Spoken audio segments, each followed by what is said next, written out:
Welcome to this explainer. Today, we're unpacking a really fascinating blueprint for a balanced life, and it's all based on the academic principles of human values. We live in a world that is just moving faster than ever, right? Technological progress is kind of leaving our moral compass in the dust. So today, we're going to slow down for a minute and look at the fundamental principles that actually hold our individual lives and our entire society together. Okay, let's kick things off with a question that totally flips the script on what modern society tells us about success. What actually makes us prosperous?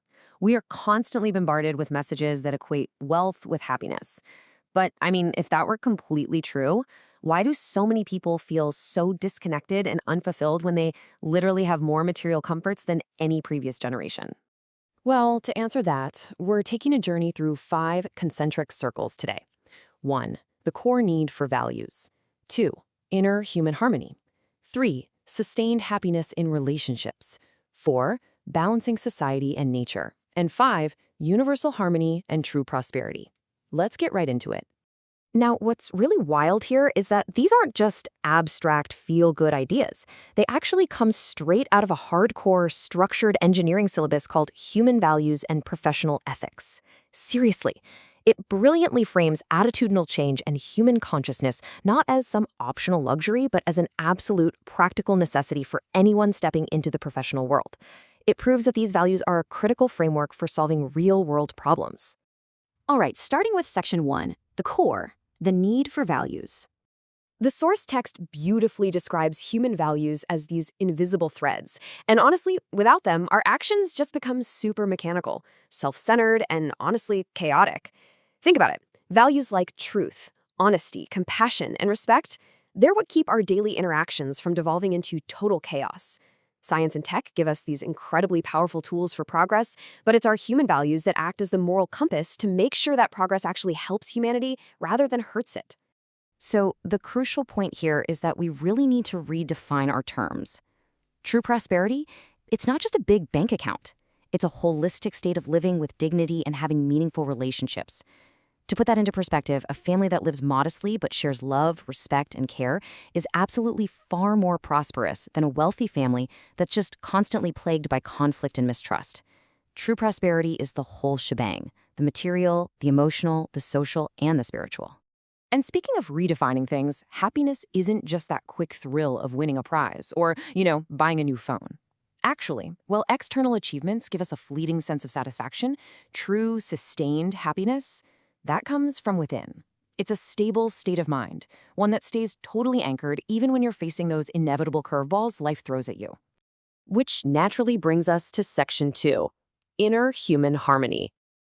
Aristotle talked about the golden mean, and Indian philosophy gives us yoga, which literally translates to the union of body, mind, and spirit. Achieving inner harmony means completely aligning yourself. A person who actually achieves this experiences incredible peace, purpose, and resilience. But without it, we just see stress, confusion, and imbalance. And that doesn't just affect you, it spills right over into your family, your society, and your environment. So, have you ever felt completely isolated and disconnected despite spending like 3 hours doom scrolling on your phone? Yeah, me too. Our notes point out this massive modern challenge: technology overload. Constant exposure to screens can create severe distraction. But the solution isn't to just throw our devices into the ocean, right? It's to consciously align our actions with our values. We have to actively practice using our tech wisely and practice mindfulness without letting these gadgets completely run our lives. Okay, moving outward, we reach section 3, sustained happiness in relationships. This syllabus actually identifies 9 specific feelings as the practical necessities for meaningful living: trust, respect, affection, care, guidance, reverence, glory, gratitude, and love. These serve as the literal foundation for our social stability. They aren't just poetic words. They are the active ingredients of human connection. From recognizing someone's achievements through glory to being thankful through gratitude, all the way up to love, these feelings have to be consciously cultivated. But the absolute bedrock of all of this? Trust, without a doubt.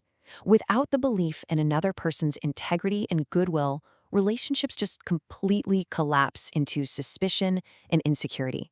Trust is what allows us to share openly, depend on each other, and build those long-term bonds. Whether it's a teacher and a student or just good friends, trust is the starting line for absolutely everything else. Think about kids trusting their parents or citizens trusting their institutions to ensure stability. These foundational human values are the true wealth of humanity. When we practice respect, like actually valuing someone's individuality and genuinely listening to them, we prevent conflicts and we foster equality. When these elements are there, life just flourishes with joy.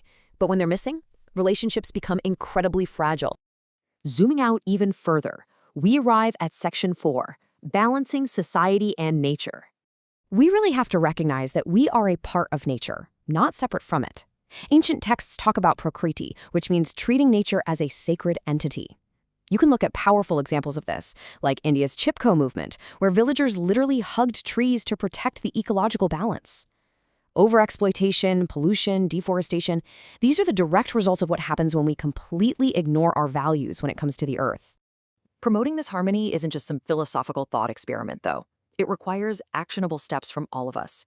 It means afforestation, planting trees, mastering waste management, and shifting over to renewable energy.